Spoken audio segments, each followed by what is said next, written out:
Yeah, his technical level of understanding is above all the rest. Yeah. Let's see. And now I'm gonna check if. Okay, so I have a mic active balance and output.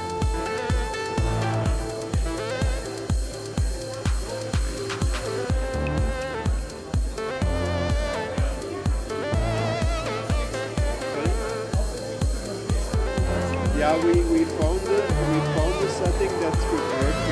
Yeah, sorry for that. Yeah. Okay. Okay. Yeah.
Help. Dat dan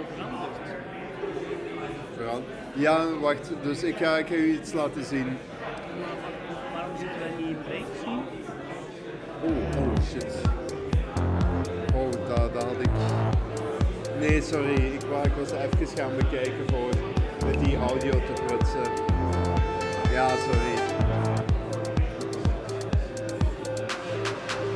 Ja, sorry, je moet geduld hebben met mij. Maar dus ik denk dat ik een oplossing heb. Dus wacht, dus als we naar settings gaan. Dus wat ik vergeten had, was die monitor off naar monitor en output te zetten. Dus ik ga het nu met die optie nog eens proberen van die audio daarop te doen. En anders is die andere optie via de MacBook de enige andere.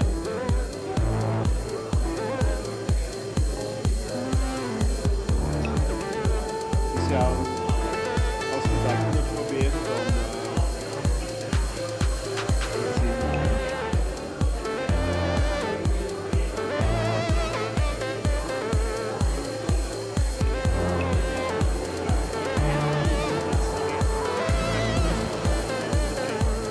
Ah, echt? Nog niet?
Nou, dat niet verstaan.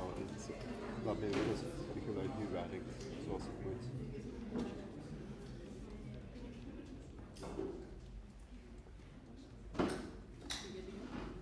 Normally it should be ready, yeah. Welcome back, everyone.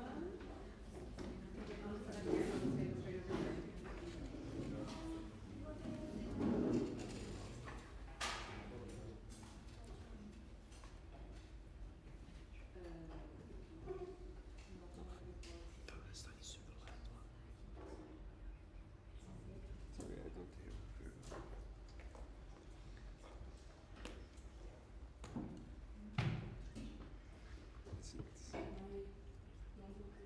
Yeah, maybe, because these things never work with me, like.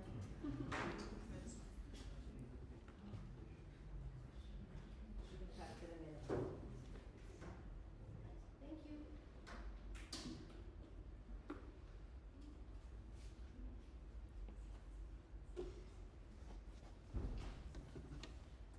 Yeah.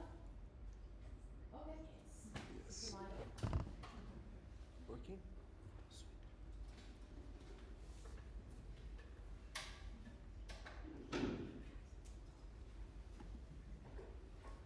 Difficult to keep your sanity, so I'm curious. But I'll just hand it over straight over to you on that. Thank you. We'll have some drinks and things afterwards, but I was notified that we need to vacate the building by 10 o'clock, so no late night parties tonight, sorry. All right. Hi, I'm Anna. I chose this topic because it's boring and necessary. So actually, I discussed a little bit with the team team of like, you know, UX peers, like what would be interesting, and we came to the conclusion that this is not necessarily interesting, but it is something that is quite a big gap Okay. in terms of how we operate as UX designers and how companies where we work or like organizations where we work operate too. So it's gonna be boring, it's gonna be very process heavy, but it's gonna be short. So here is my take on that. So where I'm coming from and why I want to talk about this is because I've been like lucky or unlucky, if you will, enough to work for a very long time as a UX designer and to be in many different industries and to work with many different frameworks, many different organization types, processes, and so on. So actually, like, yeah, I'm not gonna like spell them all out for you, but I basically did work sort of large applications, a lot of it in engineering. I designed CAD software. I am in e-commerce now. I've done internal tools for a massive company, for example. And what that also means is that I kind of had to, for myself and to keep my own sanity, come up with a process to manage stakeholders that will work in sort of every scenario. And having said that, I come from an agile background. Like I have always ever worked in agile organizations, but I think that this is applicable even if you're and I'm sorry if you have to be in a waterfall top-down like environment, but it would work even there because it is about how you manage your own time and your own and basically your own stakeholders and how you turn that into an asset so you don't let that work against you. Also, heads up, this is going to be a little bit research heavy. And also, heads up, if you are actually a UX researcher, you might be a little bit bored, and I'm sorry. Because I bring a lot of basics from UX research into the world of UX design because I always had to do both. So, like, I'm going to break up some of the basics, first of all. So, who are stakeholders? When we talk about stakeholders, who do we talk about? And first of all, users, because it's literally what we do. But then there's a long list of people that have their fingers in the UX pie, and we usually talk about product owners and developers, and you know, or sort of like the product triads, if you know what they are. You know what I'm talking about in product triads. Hands up. Some people. So it's basically mini teams of one UXer, one product owner, product manager, whatever you want to call it, and one developer or like a tech kind of person. So it's like 3 people that are responsible, that own a product or a feature, and that's a product triad. That's expectation. Reality is it's 3 people and their grandmother. Like you have analysts, you have customer support teams, you have marketing teams, I have had to report directly to executives and board members, and in the scenarios where basically the project that I was on were very, very high stake and very design oriented. So basically when they're paying a lot of money, they want to know where it's going and how you're doing. So I have even done that. So many stakeholders will actually make your life difficult. Now, I will digress a little just to kind of touch base. And I'm going to talk here about internal and external stakeholders, but first of all about the life cycle of a product, which ideally has sort of these 3, 4, 5 things. So there's an exploration phase, ideation phase, design phase, production phase, and retro phase, which everybody forgets about. But ideally, you, as a UX designer, should be involved in every part of that process, which is sometimes wishful thinking, sometimes not. It really depends on your situation. But you do need to advocate to make part of all of those phases, because they're not just the phases of a product lifecycle, they're phases of a user experience lifecycle as well. When it comes to UX and internal stakeholders, so internal stakeholders being everybody but the user, pretty much most of the time, you have a conversation going and there's an exchange of ideas. and that is where you have to be. You trade off things, you learn from them, they learn from you, so there is that dynamic. However, when it comes to external stakeholders, you own that space. Because if you don't speak for the user, nobody will. That is your responsibility. So you have to do this delicate dance of sort of taking in what you can from the user and exposing that to the rest of the organization and kind of like building that relationship and building the intention towards a good usable product. Now, how to manage stakeholders. So I kept this like dead simple because it's a very boring topic and I wanted to kind of keep it short. So these for me are like 4 pillars that that hold the UX, like hold the stakeholder management in the UX role together.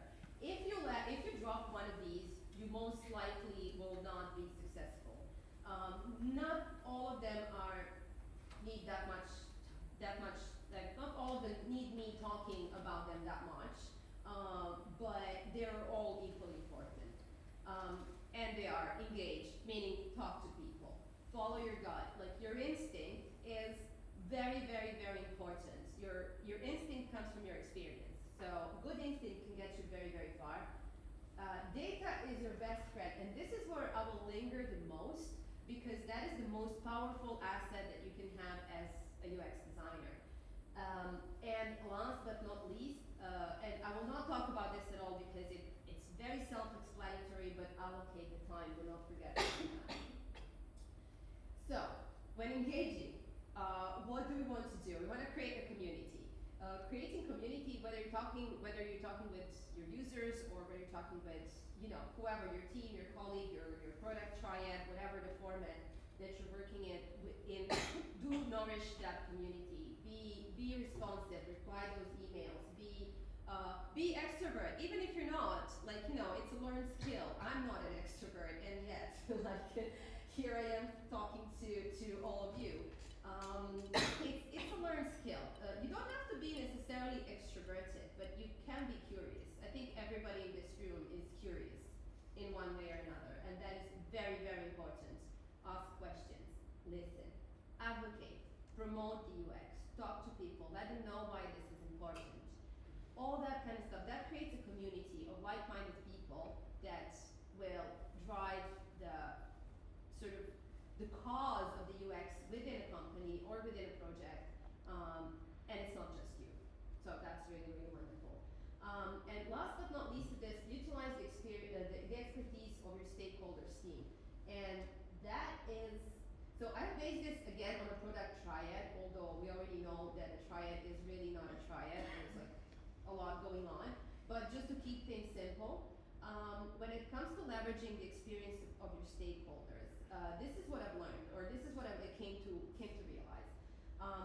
Everybody on the team is usually an expert. I mean, sometimes you work with somebody that really sucks, it happens. But most of the time, they have earned their place on that team. They have fought for it, they have studied for it.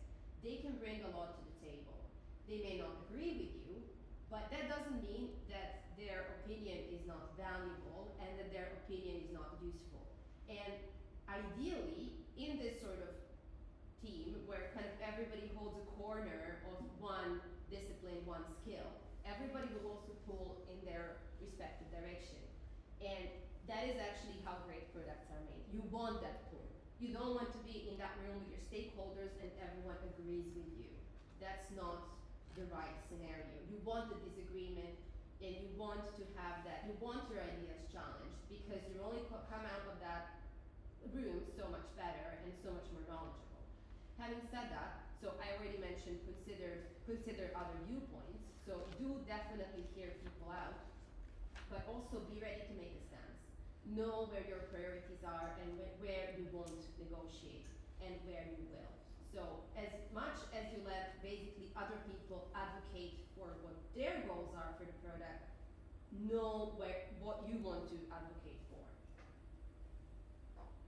Part 2, and this is a really quick one. Follow your gut. So I already mentioned your intuition is your experience. So when it comes to, say you're in a room with last path forward for a product. It is totally fine to say, you know what, I have a good feeling about this particular method or this particular feature, and I'm not exactly sure why. And that's perfectly fine. It's a lot better than saying nothing. Even though you cannot substantiate what you're saying, do say it. Do like drive that vision forward. You can always test it, you can always change your mind. But now everybody kind of has direction, which is great. And be transparent, like I don't know yet and I'm not sure why, but let's give it a go. And that is a very, very good way to go that like I say, a lot of people kind of forget it in the data-driven world, and some of us probably work in way more data-driven organization than others. But in a data-driven world, this is like a big no-no. And I want to say no, screw that. Like this is really, really important stuff. And very, very likely, the reason why you don't know why you're kind of leaning in that direction is because you forgot. Like you've done many projects, you've done designs for years. So somewhere along the line you have that experience, you just kind of can't pull it out of your butt. Like, and that is fine. So that's what I mean by follow your gut. Now, data. This part is kind of boring, but data is your best friend because like imagine yet again you're in that same meeting and you're like, well, I have a very good feeling about that feature. I think it's gonna be a winner, not sure why, is great. But if you say the same thing, but you say like, and we spoke to like, I don't know, 3 individual users and they all actually addressed issues that will be solved by this feature and we already know that, you can create some real impact. Like you'll get people to listen and you'll get things done. So, data what? How do we get there? How do we collect it? Like what is actually data? When we talk about data in UX design, it's kind of anything. It is, and you know, you've all done all of these things or any kind of combination of these things, so I don't have to explain what they are. But anything can be turned into data if you can identify a pattern. And again, when I talk about UX data is, we're not doing sales here, we're not doing hard science, we're not in court. Data wants to, like, what you want to do with data is have direction. You want to have sort of, yeah, you want to steer the product in a certain way. You want to convince people of a certain thing. Your data doesn't have to be hard data, like we're not scientists. So anywhere where you can identify a pattern is a data point. I typically work with jobs to be done, but whether you work with user stories or whether you want to build a user journey, no matter what you call it and what framework you like to work in, you identify a pattern and you make that statement. And the second thing, and I'm really, really simplifying this because sometimes you don't need more than that. The second thing is weight. So you have your data point, you know with some certainty that this is what the users want or this is what the users, how the users behave or whatever. Weight means quantify how many people are talking about this, what are we getting out of analytics, what are the clicks telling us, and what that percentage is, and how does that sit in the big picture, and that will give you the weight of the idea. So, why is that important? Because first of all, you gotta make your own decisions. So, like, when in doubt, this or that, like, how do we go forward? This is really useful to you.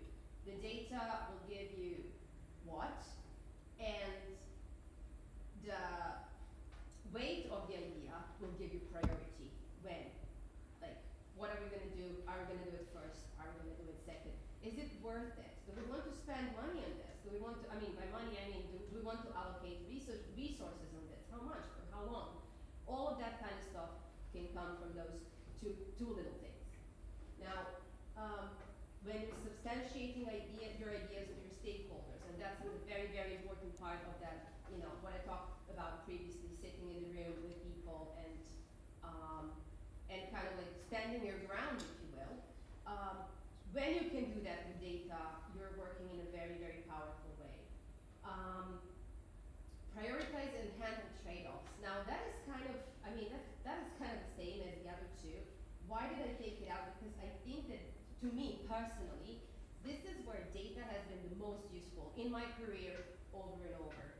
Because you have this sort of like a project starts and you have this honeymoon phase, and then the honeymoon phase is over, we ran out of money, we ran out of time, and we basically cannot develop this or cannot develop that because we misjudged how much time it's gonna take us and so on. And it's a story of like many, many projects, especially if they're like large and complex. That's how you can prioritize, because you will eventually be sitting in that room again with product and again with tech and again with everybody who has their fingers in that pie, and they're gonna literally be scraping features. And that's where you can advocate for what can be scraped and what can be saved, because you're gonna know exactly, like basically it gives you the idea of what hill to die on, and it's very, very useful. Last but definitely not least is define and measure success. And why am I talking? We talk a lot about success metrics in UX, and it's usually not us that talks about it. It's usually the product, or it's usually, whatever. I don't know. If you work with startups, it's very often investors. There's all kinds of like success metrics there. Why do you want to define and measure success for yourself? Because that is something that you take with you. So you have a job now, or you're looking for a job, like your successes go into your CV for your next thing. If you're doing a sales pitch, you have a product, you're part of a startup, like your successes will speak for you. So whenever you can actually launch something, do some posts, do some testing, like define what success looks like, do some testing, even at the very, very, very basic level, like very basic level. Ask 3 people, like literally, like sometimes it takes as much as that. Record that, like take note of that, and use that to your advantage, because that is basically, that like, no one can take that away from you. You can get fired, but that personal growth goes with you. Like, I mean, by fired, I mean, cut down crisis, fire, like, we're going through it right now, but like, I don't wish anybody here to get fired, obviously, but it is difficult times, and this is your really, really, really important toolkit that will actually save you, like, in the long run. And last but not least, and I said I would be quick, is allocate the time. And this is literally all I want to say. Block the time in your schedule. This is important, going back to that UX advocacy within a company. Let people know what you're working on, and let them know that you're working. And do not let anybody take this time away from you, because all this is time consuming. It is, depending, again, how much you want to do it. Nobody's forcing you. Like, you can allocate as much time as you want. But what I'm trying to say is be mindful of what percentage will go into this. Like, literally think of, like, okay, this is going to be 5% of my life, or 10%, or freaking 30%. Like, projects are different. Some require more research than others. Some are more data heavy than others.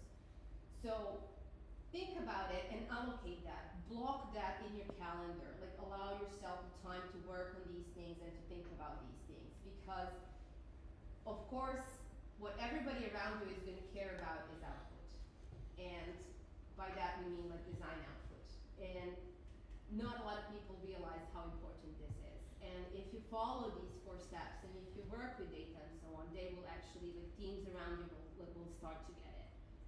So that's where I'm coming from. And I actually wanted, like, purposefully to not, like, rant about this for too long, because it's a relatively simple and relatively boring concept.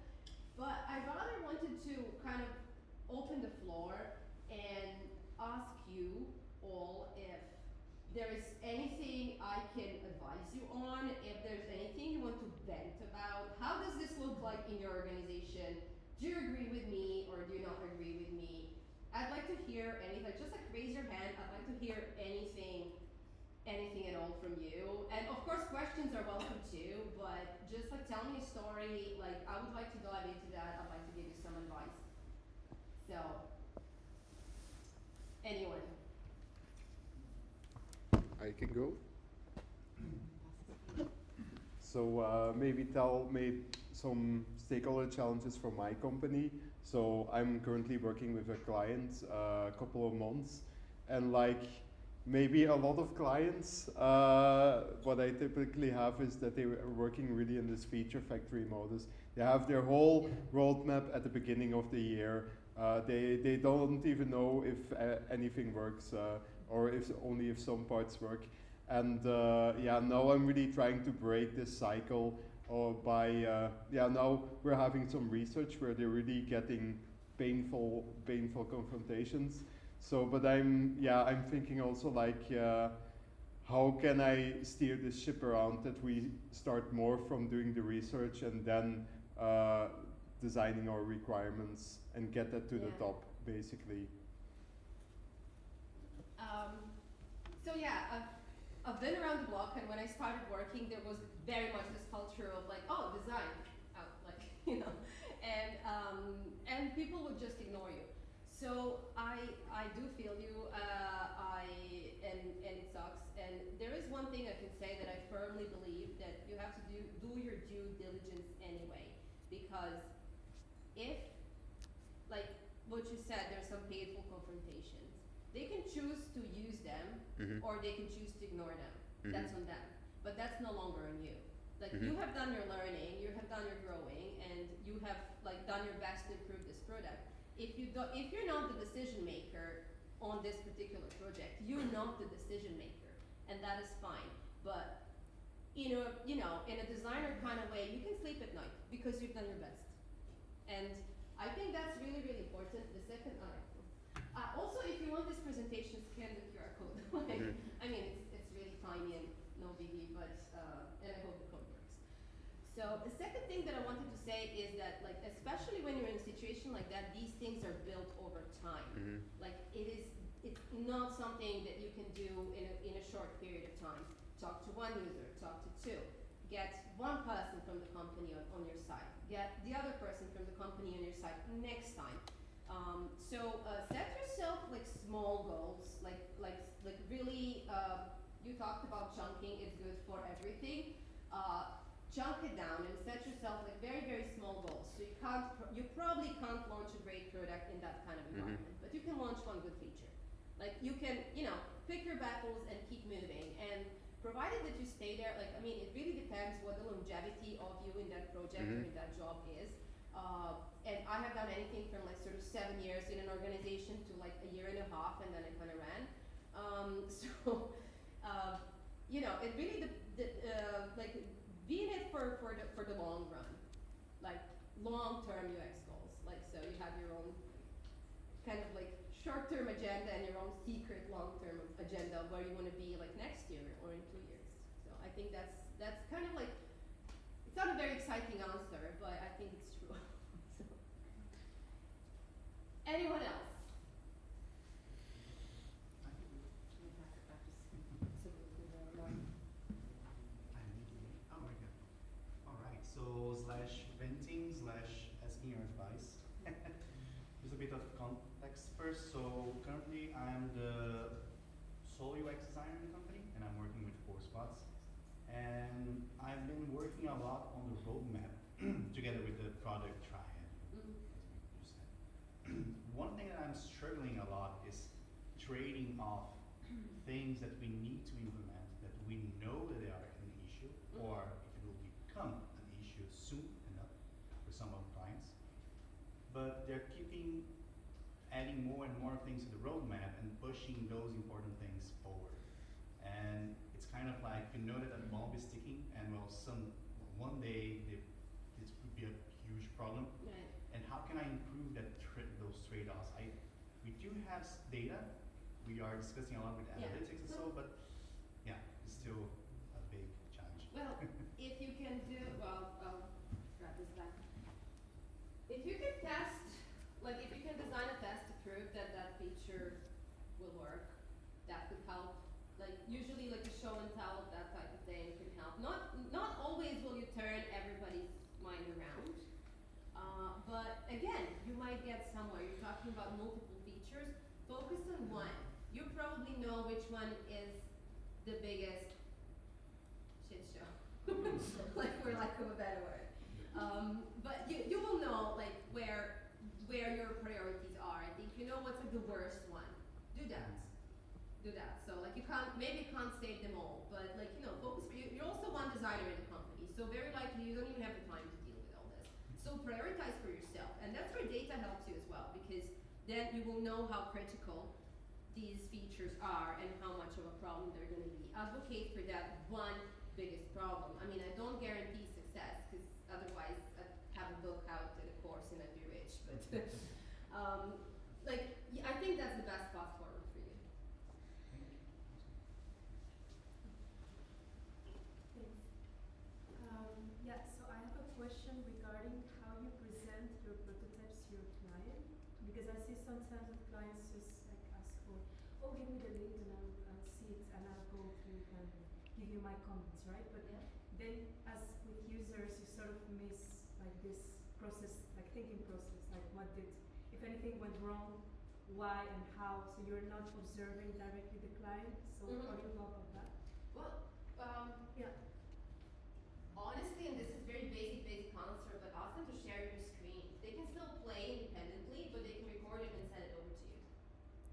Yeah. Right. So do a screen recording or a screen share. You can shadow them while they're playing with it, or they can just like record it and ping it over to you. So by now, most people know how to do that. So that's what I would do.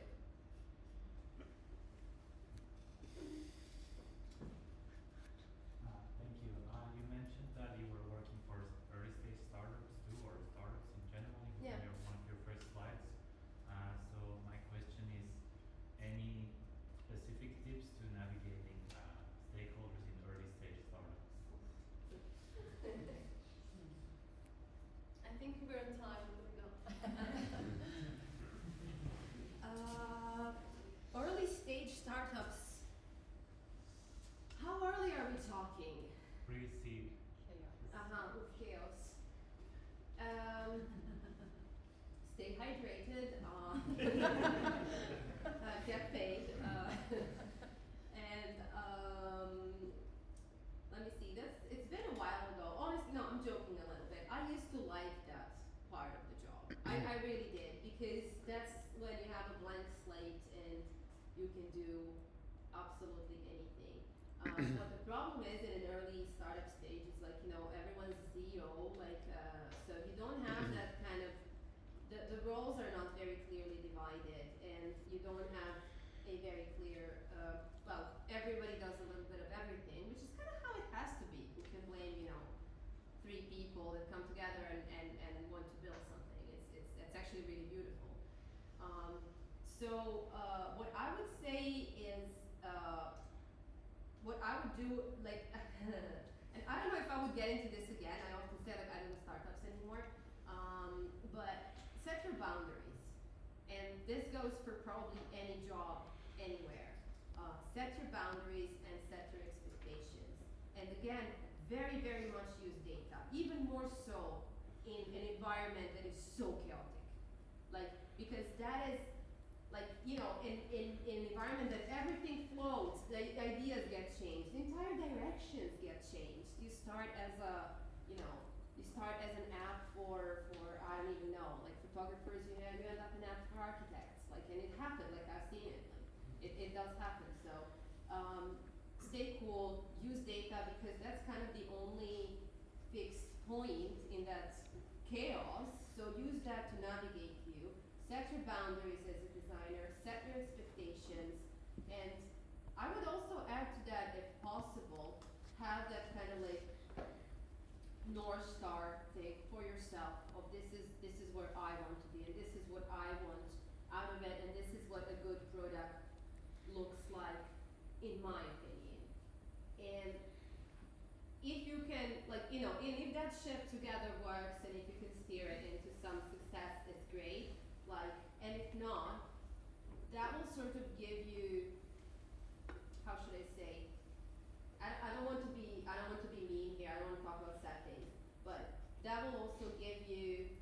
all the red flags you need to leave if you need to leave. And the reality of startups is that there's a lot of coming and going and that you don't know what you're getting yourself into.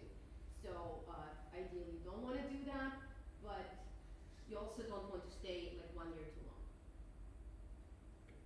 Thank I you. think we need to Wrap wrap it it. off, but we'll be around after, so you can. Yeah, you can just talk to me, During the break. The part that I always forget, thank you Petra for reminding me, is when you speak for UX Belgium, you get a UX Belgium badge. I do. I have one for Anu as well. Thank you so much. Thank you.